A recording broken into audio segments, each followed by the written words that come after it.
Hello everyone and welcome to Python. This is the first of two Python code-alongs we will do, so let's get started. This is my Python tutorial file. I am using the just deep enough methodology, so the order of presentation of topics will be much the same as you saw with Perl. Okay, download is not needed for Ubuntu. Ubuntu comes with Python Expand if you use the VirtualBox. Now if you use WSL, and well, actually WSL comes in with it too. VS Code will ask you if you want to install the Python extension. You want to do that. Here's the official reference site. Take a quick look at it, drag it over here where you can see it. Now the interesting thing is this is supposed to look like two Pythons. Originally Python was for Monty Python and the Holy Grail. It had nothing to do with a snake. But people just kept on talking about the snake, so I guess they just basically gave up. Anyway, here's the official site,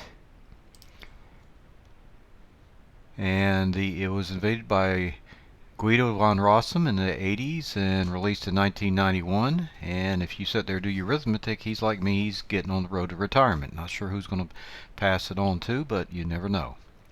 Okay, his philosophy is, and it's in the Zen of Python, if you got somebody that has such a a publication that kind of tells you what's going on, there should be one, and preferably only one, obvious way to do it. I think he got tired of Perl personally. Let's take a quick look here. Okay, actually he did not write this, but here you go.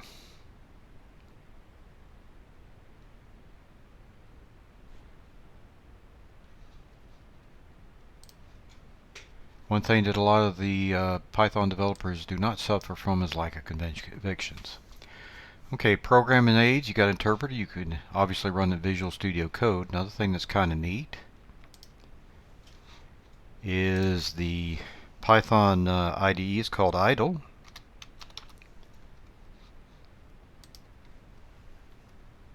And this is what it looks like. And what happens, you can actually run it in interpreted mode here. We will do that. We'll actually do that in Visual Studio Code, but you can also do it here. For example,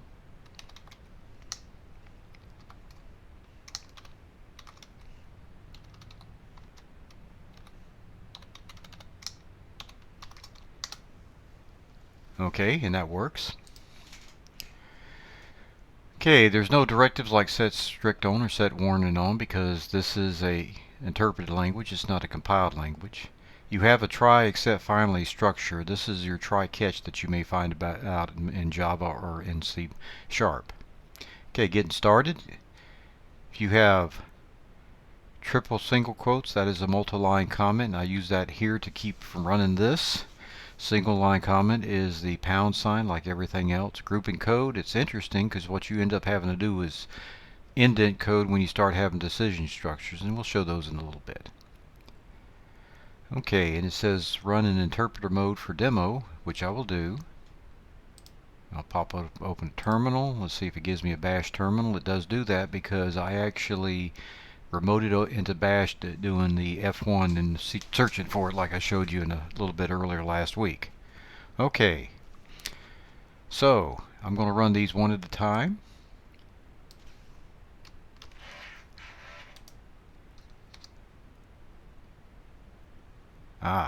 Okay.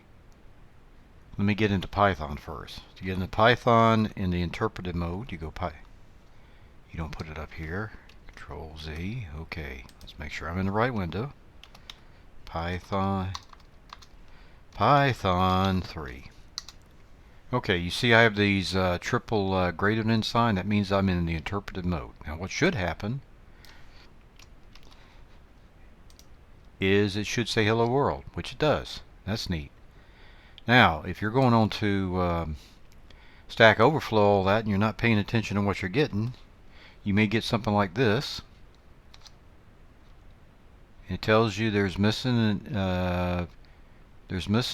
parentheses in call. Said, did you mean? Well, you actually did, because this is Python 2 syntax. This is Python syntax. Okay, moving right along. Input output.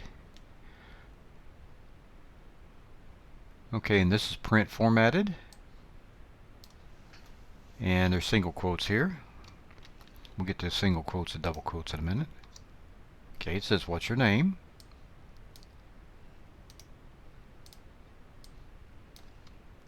This is how you input from the screen. Let's just see how it handles my last name.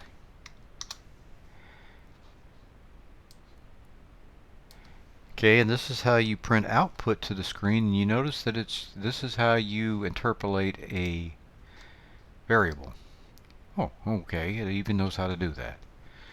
Now, lastly, everybody's favorite command, don't forget the parentheses,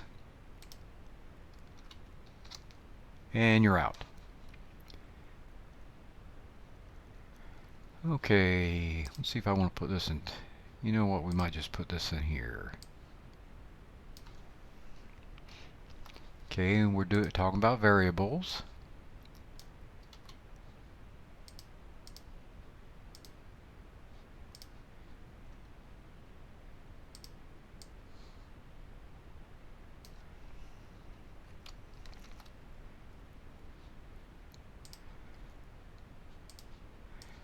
Alright, what I'm doing here. Okay, let's see if it ran. It gave me a problem with running earlier.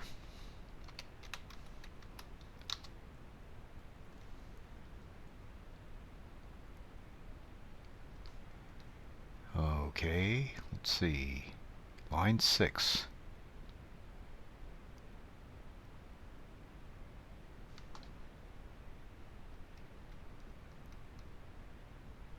Oh, I did not save.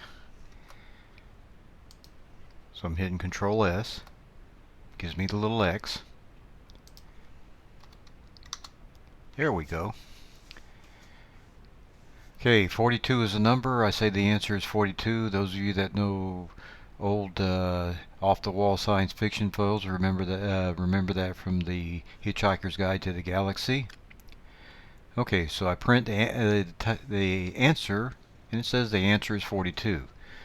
Okay, it says its class is int. It's an integer, and this is an instance of an integer. This is an object. And its ID means nothing to me. And when you print the answer plus the answer, it says 84, and then it gives me a line return just to be neat about it. Okay, so since this every variable has 3 properties, and every variable is an object. And so Python is a very object-oriented language. Now, it's a very object-oriented language, but it's not very strictly typed. They have what they call duck typing, and duck typing is that if it quacks like a duck and walks like a duck, then it is a duck. Okay, and this is an example of it. What happens is we'll define it as a string, and you notice it's got quotation marks around it. Okay, remember to save this time, that way I'm not running a file from the past. Okay, 42 is a string. Said the answer is 42. And it says it is a string, so when you add 42, it says 42, 42. Kind of like the old song, in the year 3535. So, we've done a little bit about our types and all that. Let's talk about booleans.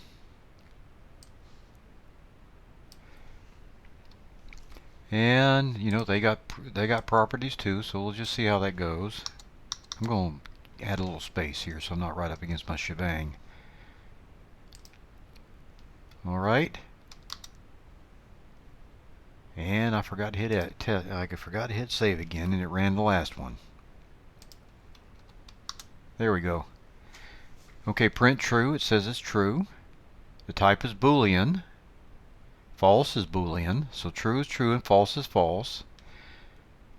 Now, this is a common problem. Remember, Python, like a lot of languages, is case sensitive, unlike Windows.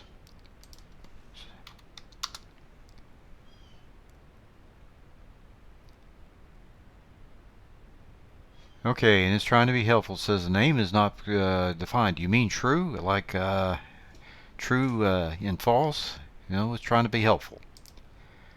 Okay, logical operations. And this should be old hat to you.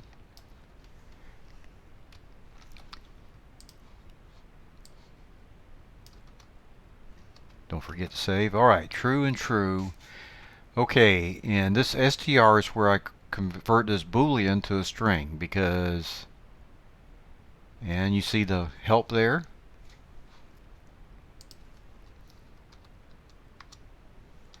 Okay, logical and, both of them are true, it's true. One of them is false, it's false. Logical or, both of them are true, they're true. And if one of them at least is true, they're true. Okay, just the way you'd expect it from. Okay, ternary operator. This is the immediate if. This is my source for it, and here is the code, and it's adapted from that page. Okay, and we'll talk about fast cars because these days that's all I can do is talk about. Okay, it's fast. We're going to say it's true. Okay, and here is it's going to say Ferrari if it's fast, otherwise sedan. Let's see how well this one works. Okay, if it's true, if it's fast, it says it's Ferrari. That's kind of an overgeneralization, but anyway, it works. Okay, and here's the same thing. Here's the same thing, but it's a regular if statement. These two are the equivalent as far as structure. One of them is set up for true, the other set up for false. Okay, so that's how we're talking about with a ternary operator. Okay, in addition to truth and false, we got truthiness and falsiness, just to be entertaining about it. Okay, let's see how that works. We've seen this before in other languages. We'll see how it works here. Basically, something's true if it's not null. Okay, Control S.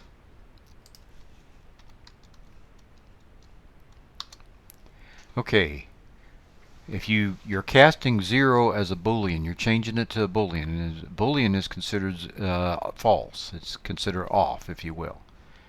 30 is considered true because it's not 0.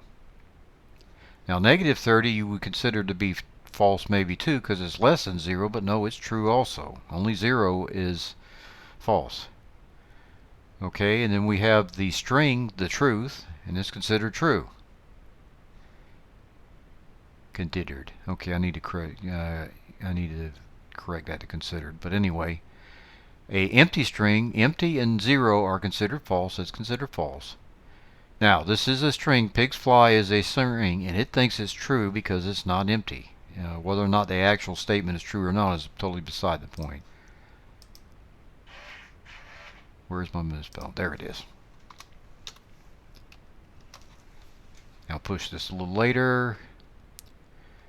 Okay, string manipulations, we saw that use double quotes. If you use double quotes, you can stick a variable in there. And you got double quotes and single quotes, and you got some debate about that. Now, I will stop here, and we will pick up with part 2 later. Hope this helps. Thank you, and I will see you in class.